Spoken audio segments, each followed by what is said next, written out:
The following is a special presentation of the PDF Sports Network.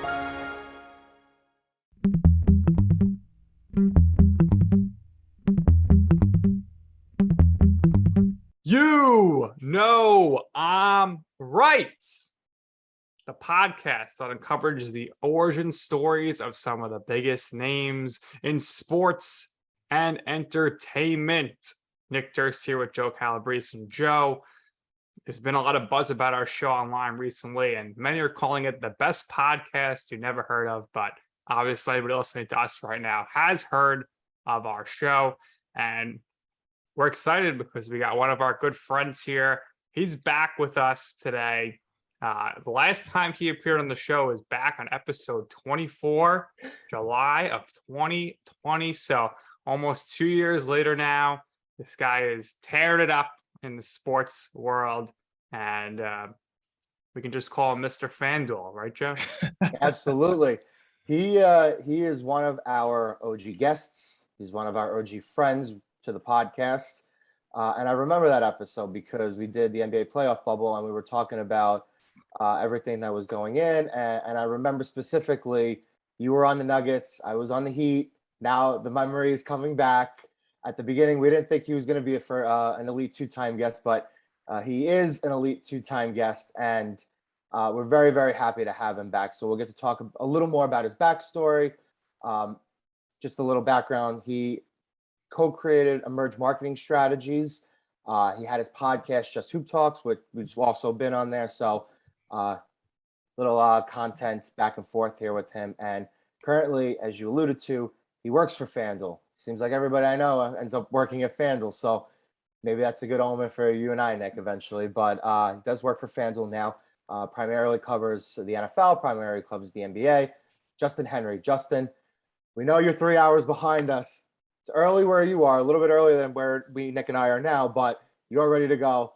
We're ready to go. How you doing, bud? Let's do it, man. Glad to be back on. Appreciate you guys having me on the podcast again. And yes, a little early over here, but that doesn't stop the grind, man. You don't get to run a business and do sports content and do guest appearances without stretching the hours of the day. So I'm glad to be on the show.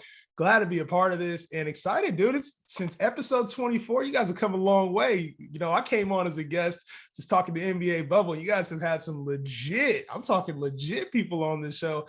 So congratulations to the both of you guys. I'm excited to come back on as a repeat elite guest now. I like the status, bro. The elite guest. So definitely Justin trying to work Henry my way is all elite, Joe. Yes. He's all elite.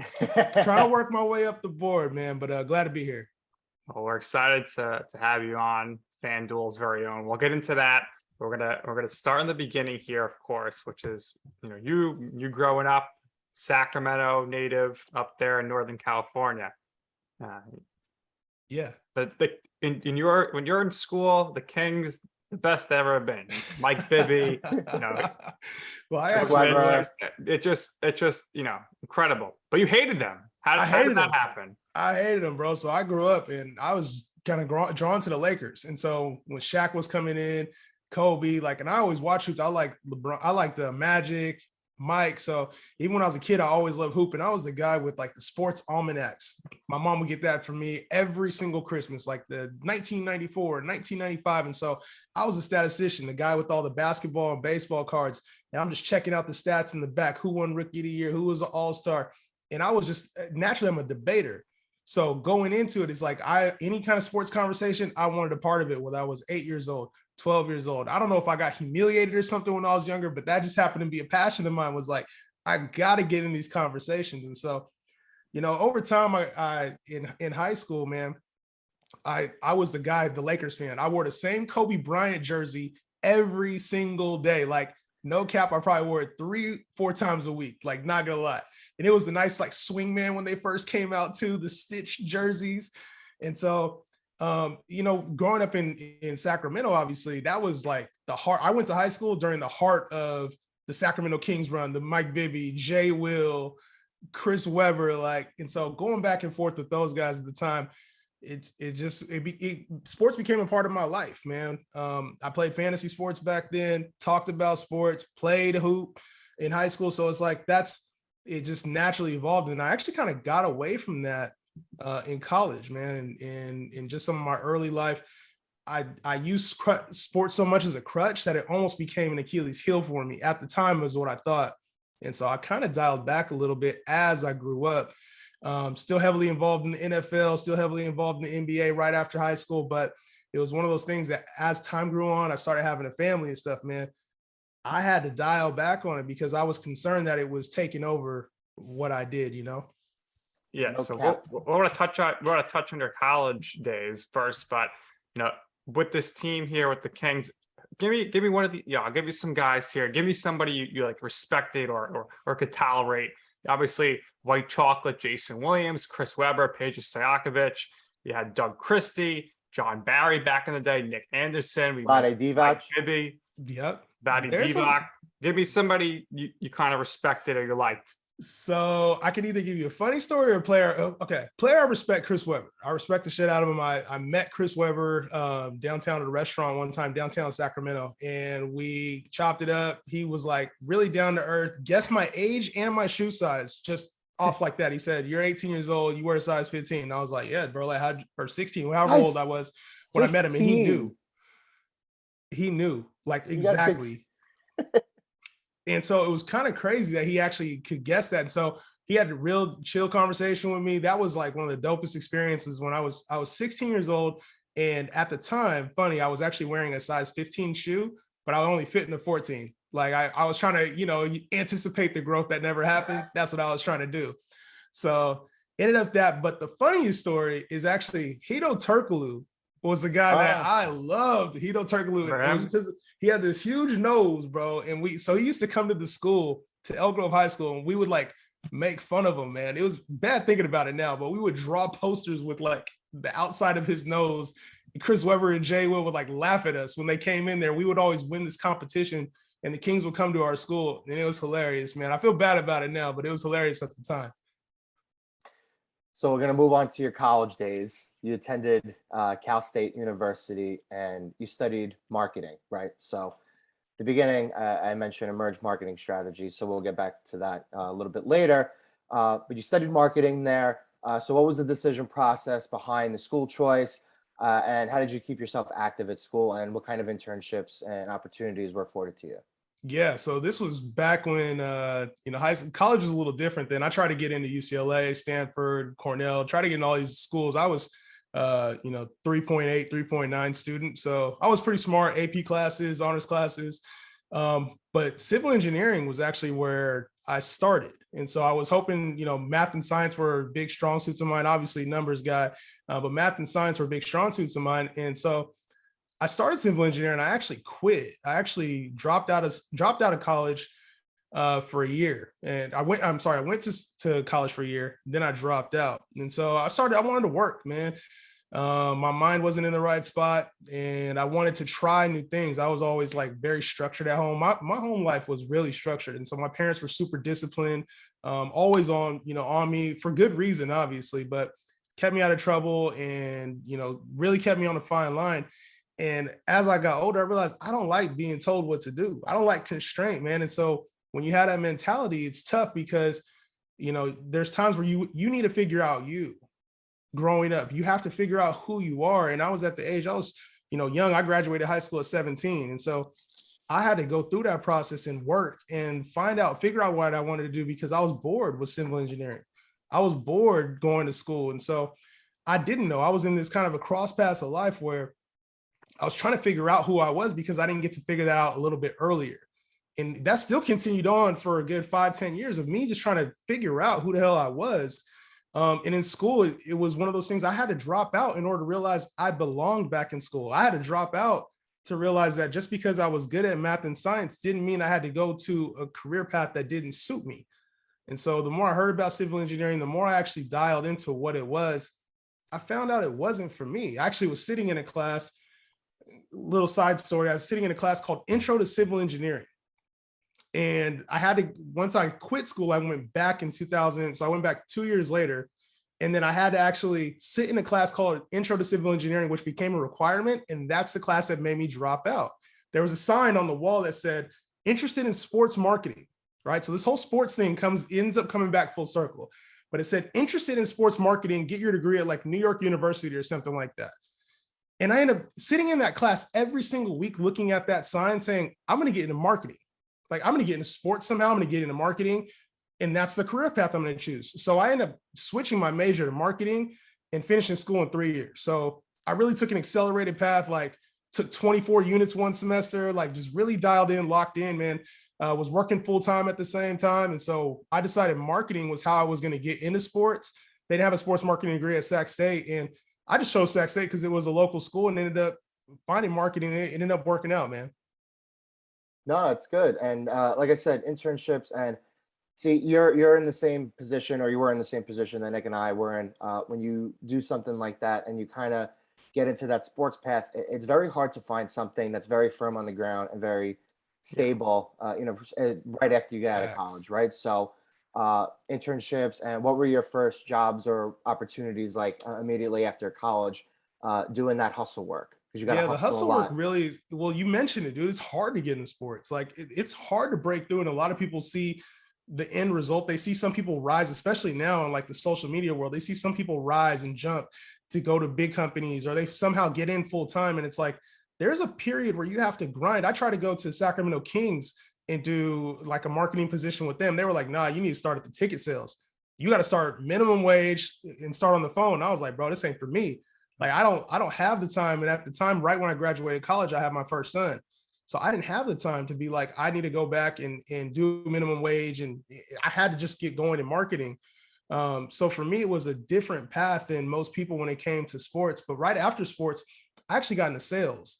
So I was big in serving, when I served tables and bussed and bartended during my college years. And so that was the way I was able to work full time, pay for school, do what I needed to do in the daytime with school, and then actually work and then, have a nightlife too. And so after I graduated, I was in sales. I did insurance sales. I did banking. I was doing IT sales, finance. Like, I knew I wanted to get into marketing and sales. I just didn't know the right way to do it because it was so hard to get a job, especially like that was right after the recession. It was a hard time to get a job, like a full-time job paying a decent wage where you can live in California. Like, it was hard finding that. So a lot of times you have to sacrifice yourself. And that's a big thing, whether it's sports or whatever career path you're choosing. It's okay not to be on par with everybody else who graduated with you or who is at the same age as you, because your opportunity is going to come. It's just a matter of how you knock down the door. For me, I had to scrap and scrape, and it didn't come easy. But a lot of these opportunities have been in the making for many years, like putting in the sales work, the marketing work. We'll talk about the company in a minute, but like a lot of that experience actually helped me get to where I am now. So ultimately, take all that experience you had and you find your own businesses, Emerge Marketing Strategies, Emerge Sports Group. What was your thought process behind that? What were the challenges? Obviously, you need to file a bunch of paperwork, LLC. Yeah. And then kind of, I guess, walk us through like the early stages of your companies there up to when the pandemic hit. Because I know after that, things kind of changed for you. Yeah. And getting to Emerge Marketing Strategies actually took a lot of heartache, a lot of failure. Like I was working at Pro Football Focus in 2015. And that was at a time where I was unemployed. I actually been let go from a job.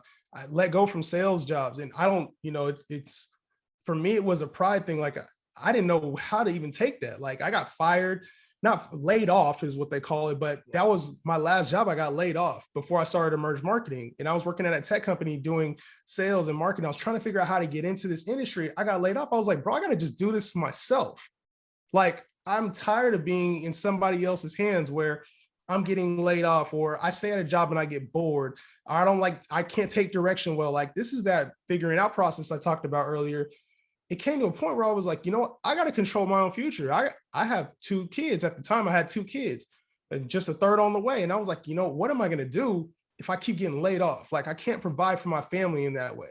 And so it came to a point where it was a crossroads. It was either continue doing what I'm just doing, what I've always been doing, go get a state job. Like out here in California, you can work for the state for years and never grow and have a steady, stable income, or you can create something for yourself. And I saw too many people too many people that were doing it and not making excuses. There were too many people that were doing it and having either success or maybe failing and then bouncing back.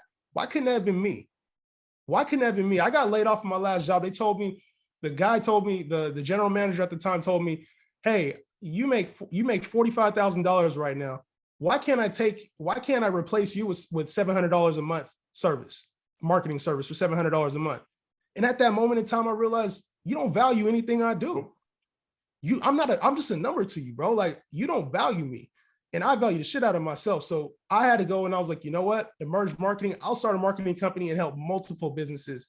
That same price you're trying to get $700 a month, I'm going to push that price up and I'm going to help multiple companies and do it more effectively. So started the company up by myself, ended up getting a co-founder later on that didn't work out. But started providing social media marketing at the time when Instagram was blowing up, started providing social media marketing, video editing, advertising for businesses and helping them get the ball running. So for me, Emerge Marketing was like the baby. And then the Emerge Sports Group, that kind of came out of that a little bit and started this whole sports thing, man. Yeah. So I mean, we've all been there. I know I've been there, when companies don't value you or you get laid off because you're just a number and it sucks. So it's great that you're able to go out on your own there. Now, with your company, specifically Emerge Sports Group, what would you say to some people who are like, let's say somebody's trying to sign with you because you do represent some athletes, mostly in the basketball world, and somebody's trying to go through this process. What are some red flags? I mean, you don't want to go on like talk to somebody, promise them like I'm gonna give you a trip to Miami, like you're going to be ready to go, like all this nonsense. Like, what are those red flags? And what do you honestly say to people when they're considering working with you? Well, anybody that's considering working with me, I have to know that they're in it for the long term. I think so many people are in it for short-term success, or even with, just like I mentioned earlier, social media craze. There's a lot of short-term gain out of work interest, I would say. Oh, I saw somebody else with the marketing company. Oh, I saw somebody else with an advertising. I'm going to do this for my guys. I promise you this. And I don't do that. One thing I don't do is over promise and under deliver.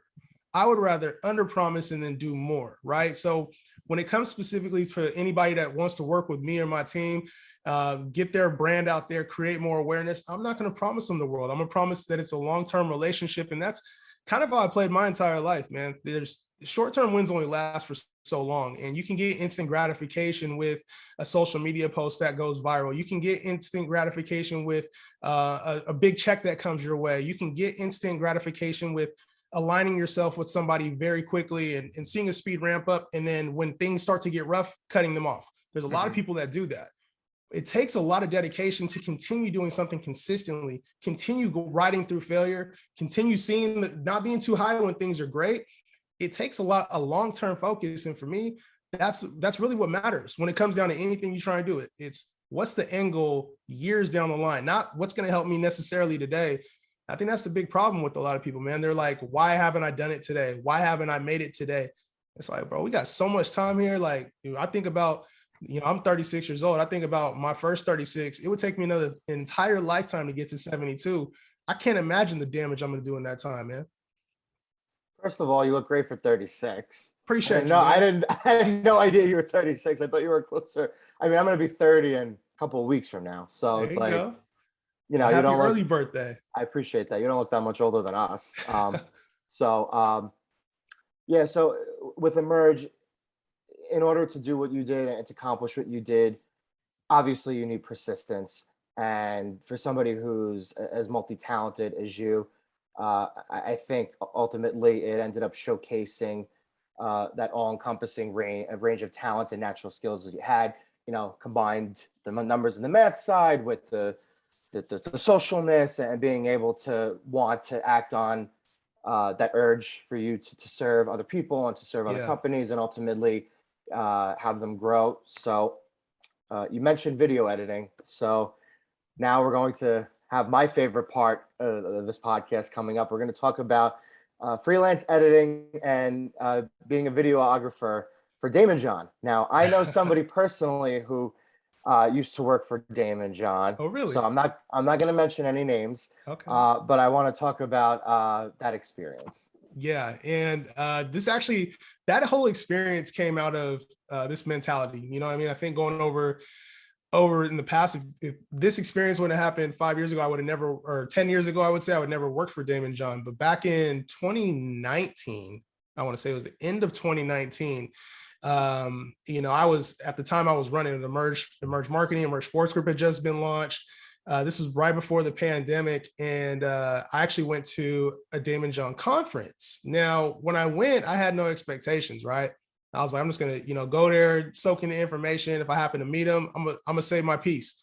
I want to work with you, and that's what I was like. If I ever get a chance to talk with him face to face, I'm gonna make my direct pitch, right? I'm sure everybody and their mom says that when they go to a Damon John event or any kind of celebrity event. But funny enough, I was actually sitting in the parking lot after the event, and a big SUV rolls right next to me, right? They back in, like, and I'm like, what's going on? I'm sitting there, I'm on the phone, and as I'm on the phone, I'm talking to one of my video editors. Actually, we're talking about another work project. And then I'm sitting there and I see like them start opening the back, throwing a whole bunch of food and like pizzas or sandwiches or whatever the hell that was for lunch that day. They're throwing them in the back. And then all of a sudden I see little, hey, David, if you see this, you small to me, bro. But then I saw little David John walking around. I was like, you got to be kidding me. This is him, right? And I'm on the phone. I was like, hey, bro, I got to call you back. So I literally just clicked. I don't know if you heard me or not. I just said, I got to go. So I clicked and Damon John hops in the car. Now, remember, I told you they were putting food in the back and all whatever other media stuff that they had. So the back's wide open. I go to the back and I'm like, hey, what's going on, Damon? Hey, my name is Justin Henry. I saw that you needed help with social media editing. You're looking for videographers in your area, man. I'm out here. I saw you to have a video guy today. Would love to help you on any video project that you have. And he's like, whoa. Stop yelling at me. Come up here. And at that moment, I was like, oh, he's hearing what I had to say. So I walked up to him and I was like, hey, you know, I have my own marketing company and I saw what you needed help. I'd love to do any type of video editing, whether it's for free, for your lower cost. If you have a project coming up here on the West Coast, I'd love to be part of your team. He's like, well, actually, I could have used somebody out here today. I don't have anybody on the West Coast that I truly, can use for any event.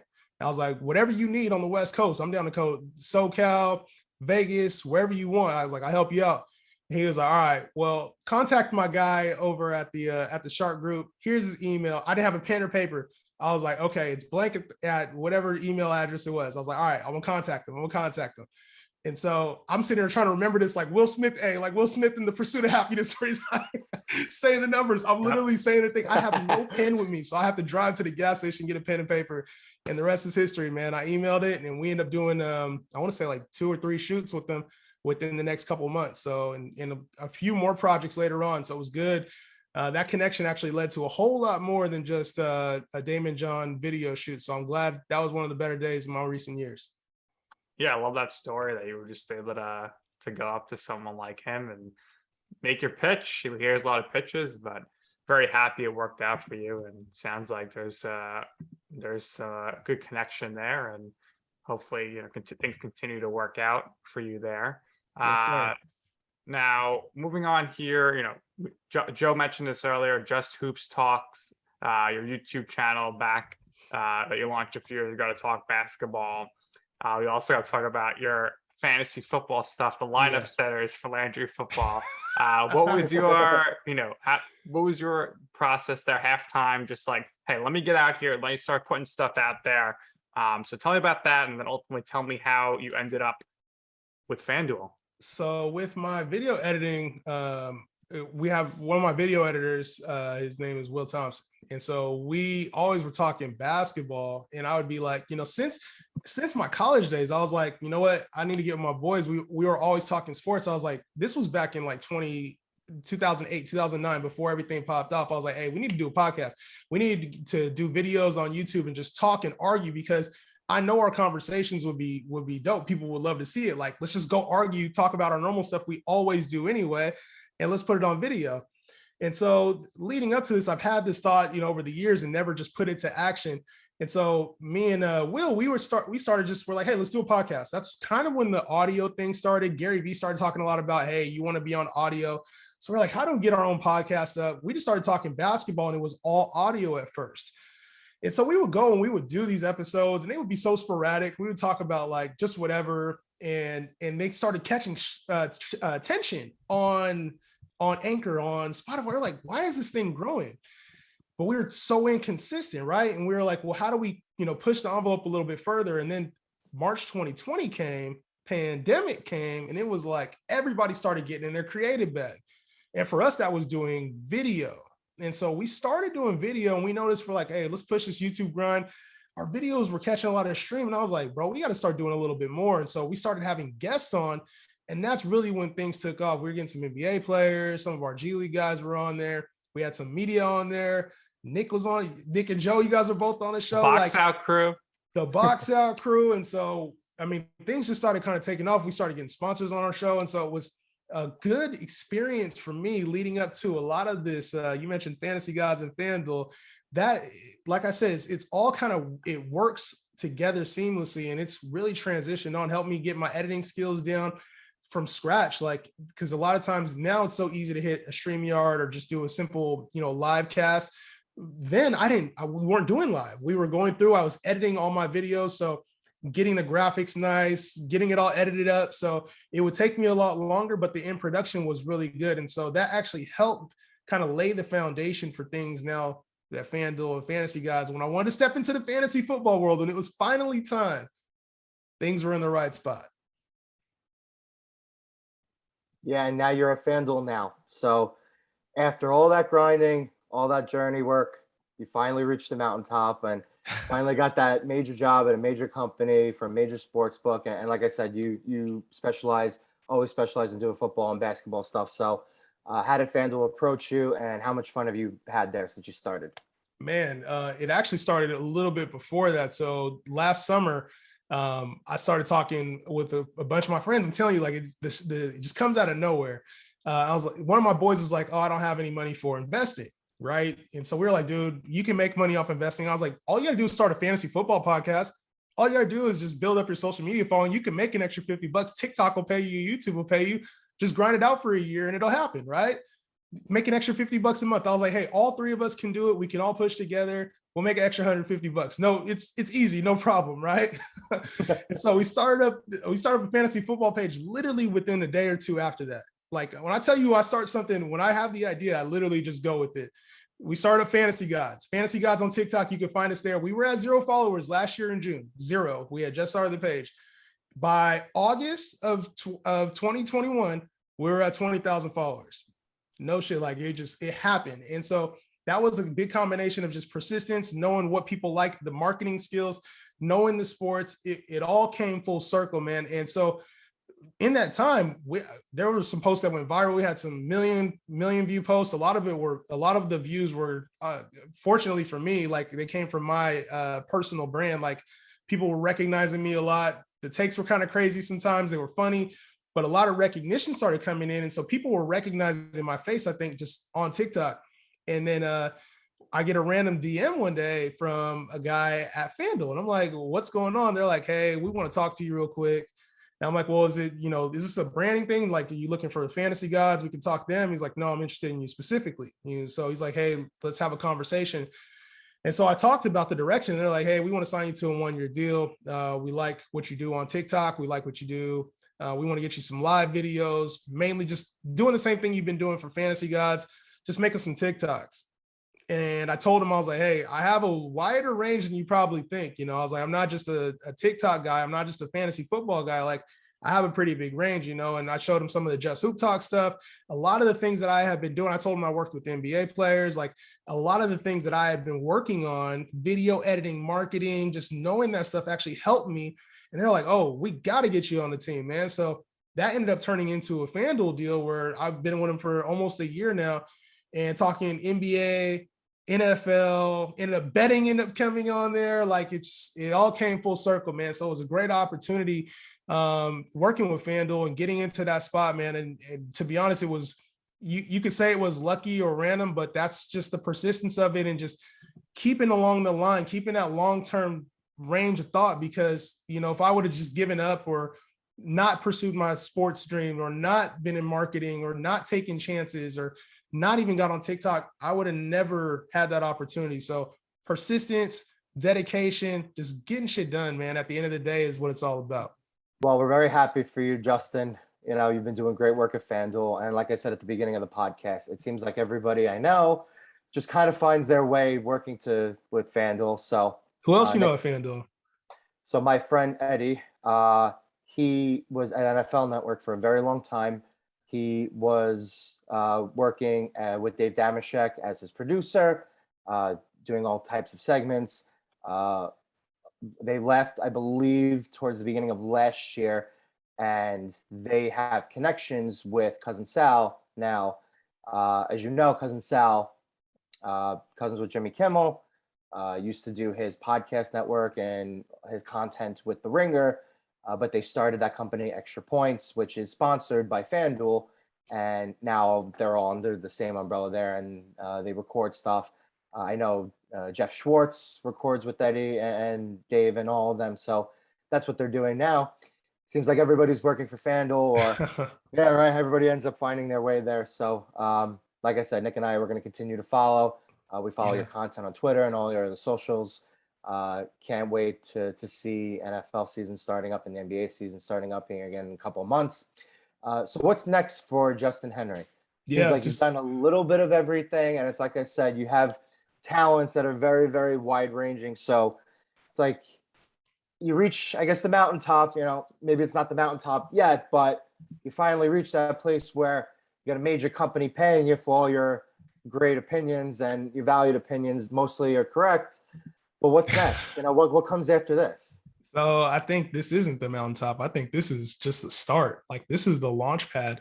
I don't think this is anywhere close to where I'm going to be finishing in my face, whether it's in a major scale or even minor scale. Like, I'm still grinding. I feel like I'm just getting started. And so even though I've aligned myself with FanDuel, there's other opportunities out there. I'm going to explore them, you know, whether it's in fantasy football, in NFL, in NBA.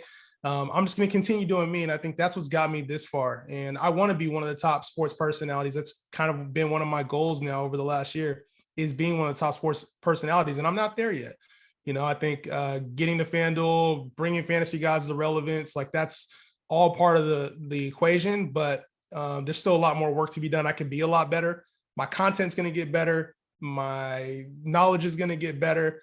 My entertainment value is going to get better. So for me, I'm just going to continue focusing on myself and my craft. I still have business to run too. So when I run my businesses, and I have a lot of my families here too, like, I got my family, my wife, and my kids. And so I'm all in pursuit of being able to just do what I want to do. To me, being able to use my time how I want to use it, come and hop on a podcast to you guys for a while, chop it up, use my time how I want to, and be very selective with who I engage with and who I partner with. You know, I think a lot of people are like, hey, how'd you get with FanDuel? Like, especially in the fantasy football community, a lot of people ask me, like, how did you get there? And I'm just really selective with who I work with. I don't work with just anybody. I don't align myself with just anybody. And I feel like that's the short-term, long-term thing that we talked about. A lot of people just go money grab, or they go take a lower opportunity, and they don't value themselves. And for me, I'm going to put myself in the highest level possible. I'm going to challenge myself to be the best I can and provide the most I can for anybody. So don't just take whoever comes to you. If you're watching this and, you know, you're pursuing a career in media or sports media, bet on yourself, man. Build your own brand first, because then they have to respect you. If you have your own brand, if they were looking at me, they could, you know, anybody that's looking to work with me, they can see that I built fantasy gods. I helped whatever capacity you want to say I put on that. I built fantasy gods. And in my own personal brand as well, they can take a look at other businesses I've done, podcasts. Like, there's a lot of meat behind what I bring to the table outside of just one lucky post on social media. So keep grinding, keep putting your work out there. Years of work will end up speaking for you. You never know what somebody's looking at. Absolutely. So what we do here. I just wanted to say first, though, I agree. You got to bet on yourself. But is it safe to say you should never bet on the Jets? Hey, it's safe to bet on anybody at the right time, bro. If you bet, you know what? There's certain teams out there that tend to burn you a little bit more than others. The Jets, to me, it's like you either got to take them at money line at plus 17 and just hope that they get one of their 3 wins out the week, or you're looking at the Jets as like an auto fade, bro. But any team can be bet on. I've learned that a lot, especially on the betting side, man. It's timing. It's all about timing. What about our Knicks? I ain't betting on the Knicks, man. Knicks. Neither are we. It's okay. Yeah. Yo, the Knicks and the Kings might be making a deal here soon too, man. Talking about Julius Randle to the Kings. I've been hearing a lot of rumors out here in Sac before draft day. As a Knicks fan, I would trade anybody on the Knicks roster. I also heard the Hawks. I heard a John Collins, maybe for Harrison Barnes. I've seen that out there. Had that ready for you to go too. John Collins. We'll see. The Kings are definitely trying to do something out here. I don't even like talking about the Kings, but I'm out here in Sacramento, so we have to. You got softer in your old age, right? I have. Because they're the hometown. Listen, they're not your team, but they're still a hometown team, right? So it's like talking about Kyrie. We're not talking about Kyrie with you guys, right? I think Kyrie might go to the Heat. Nah, no way. No way. I can see it. I think he's a good fit next to Jimmy Butler and Bam. I really do. No way. He couldn't last with James Harden and KD. Those down in Miami, those dudes don't play. And Kyrie plays way too many games. I love Kyrie as a player. Kyrie's got to go back to your Lakers to be his buddy LeBron. Send them back. We got to get them a championship, baby. Send them back.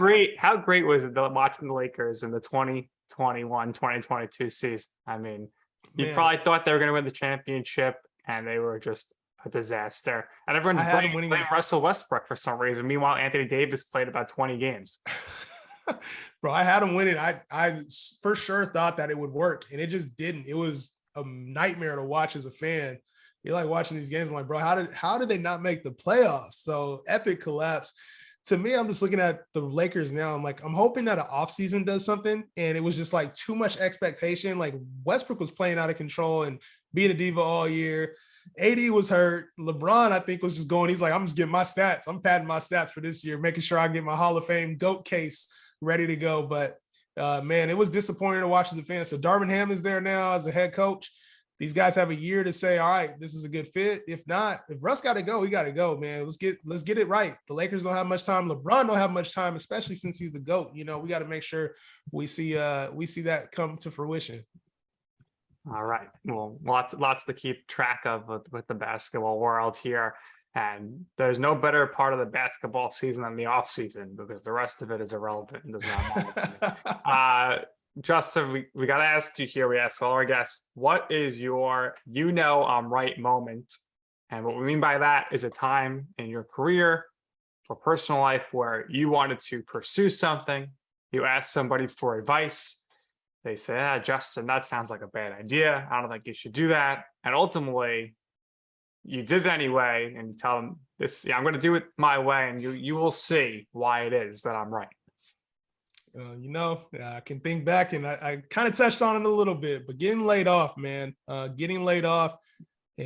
them telling me I'm not good enough. And I said, you know what, I'm gonna start my own business. And so for a month, I decided, should I go take a job? I had a couple of job interviews. I had a couple calls with the guys that were like, no, I believe in you. And then there was a couple of times they're like, just take a job, go get a job. And I'm not gonna say who said that. They said, go get a job, provide for your family. And for me, that was the sign I needed to start my own shit. It was, you know what? I'm going to be right about this. I'm right. And now especially now I'm right for sure, because now you've seen me start multiple businesses. You've seen me have a social media growing, get employed by a large corporation that hunted me out. I'm right now. Now you can see the fruits of all the labor that went in, all the things you thought I couldn't accomplish. I'm getting them done now. So like I said, there's still a lot more on the table, a lot left for me, but that for me was a sign, I'm right now. I'll tell you what, then, Nick, maybe we got to collab with Justin a little bit more. Seems like he's got the magic touch and got some great connections. And like I said, multi-talented person, from where you were to start out in math and science and be fascinated by that stuff to where you are now to do sports media. A little bit unconventional at the beginning, but it's opened a lot of doors for you. And whether you continue to do sports media, who knows? Maybe you work in the front office for an NBA team one day soon. You have that experience and future next general manager. I'll own a team later. Let's put it out there. I'll own a team later. Future owner of the Kings. I could see you He's owning a finally team. got to be a Kings fan when he owns the team. That's the funny part. You're gonna have to own the Kings because no, man. Hey, at the end of the day, I'll own whatever team because that's been a lifelong dream of mine too. Whether it's ownership, GM, I thought I wanted to work in the front office, but I don't think I want to do that. I think I just want to do enough in my lifetime to where I have a chance to own any professional team, whether it's basketball, cricket, tennis, whatever it is. I just want to own a professional organization, some kind of sports team. I feel like that'd be dope. All right, here's what I'm going to do. I'm going to come to Emerge, right? We're going to collaborate. We're going to work together. You're going to buy an NBA team eventually, and I will certainly buy an NHL team. Right? Let's get it. And I love it. Nice. And hopefully Nick will be able to buy a baseball team. Maybe he'll be able to buy like the Orioles or something. Listen, I think it's funny. I think we'll just have the you guys on the teams. I'll do the broadcast. Leave it at that. There it is. All right. It's funny because I think owning a sports team was like a big goal of mine. It still continue to be one, but I think having just the ability to have a place in sports is really what mattered to me. Whether that's building the fantasy guides and owning that, or it's owning a sports marketing company. Like for me, those are wins. Even if I never reached the exact goal I'm trying to hit, I'm hitting milestones along the way, things I know I can check off. So it'd be fun, man. And align yourself with great people like this, man. Appreciate you guys having me on. It's like, I think that's the thing too, is networking, man. Never close down a relationship. Never say no. A lot of people say no too much and they doubt themselves. So like the Damon John thing would have never happened if I didn't just step out of my comfort zone, going to fantasy gods and just trying that out. Would have never happened. I would have never found FanDuel. Just say yes to a lot more. Don't be afraid to put yourself out there. And if you fall down, just get right back up, man. Nobody's paying attention. Nobody cares as much about you as you do. You're the person that cares about you the most. Nobody else really cares about you that much. So as long as you keep that mental focus and know that, even if you mess up right now, 3 months down the line, people forget. People forget all the time, nobody's paying attention as much. So just keep doing what you're doing. Don't worry about the posts that flop. Don't worry about where you are age-wise. Don't worry about where you are in your career. You got enough time. Keep putting in the hard work, man, to pay off. Fall down 7, stand up 8. Looks like when I fly out to California, Nick, maybe I got to make a pit stop from LA and go up to NorCal. If you out here, if you out here, turn up. I'm always in SoCal, but I've never been in NoCal, right? So I might be in LA soon. So you never know. Maybe we might be able to link up, bro. There we go. I'm right live from LA. Let's do it. Let's do it. That is something that Nick and I have talked about, and yeah, absolutely something that we'll currently we'll be in the process outside of the Staples Center. There's a lot of real estate out there. We can go right outside of the Staples Center. Let's do it. Long and gone. Idea. Crypto arena. Crypto.com arena. Crypto.com. You're right. It's crypto.com arena. Anyway, Justin, thank you again for doing this with us. The I'm right question is the only wrinkle that's a little bit different than the last time you were on. But again, we really, really appreciate you doing this with us. You're a great friend. Can't wait to meet you in person. That's going to come soon. That's going to come next. Everything that you've already accomplished, we're impressed by it, and we'll continue working together. We'll continue being great friends. And you know how this works. We always give our guests the last word. So you got plenty to share and promote already, but if there's anything else you'd like to say, by all means, go ahead. No, I want to say thank you guys for having me on. Appreciate the relationship. Nick, my man, you've been a good friend throughout all this, man. I think I'm gonna use my last time to say, if you're not watching the show, if you're not promoting, supporting these guys, this hard work that they put in, man, you guys are doing a disservice to yourselves, man. Shout out to you guys, man, putting this on, riding for 2 years, dog, grinding, man. And, I think you guys have gone through some ups and downs too with this show, whether it's, thinking one thing was going to take off, having some guests on and just speaking from the heart, man. I really appreciate you guys. Nick, you especially, bro. You've been in my corner for a long period of time, man. So appreciate you guys rocking with us, rocking with me specifically. Appreciate you guys. And that's what I use my last time for, man. I don't need to promote myself no more. I appreciate y'all. All right. We appreciate those last words. And it's been 160 episodes, but we finally got Justin back on. He was on episode 24, and this is 184. So, Joe, that's a lot of hours that we put in here. So we appreciate Justin's last words. But that's going to do it here for this episode of right? For our very special guest, FanDuel's Justin Henry, and my co-host, Joe Calabrese. I'm Nick Durst, and this has been all right.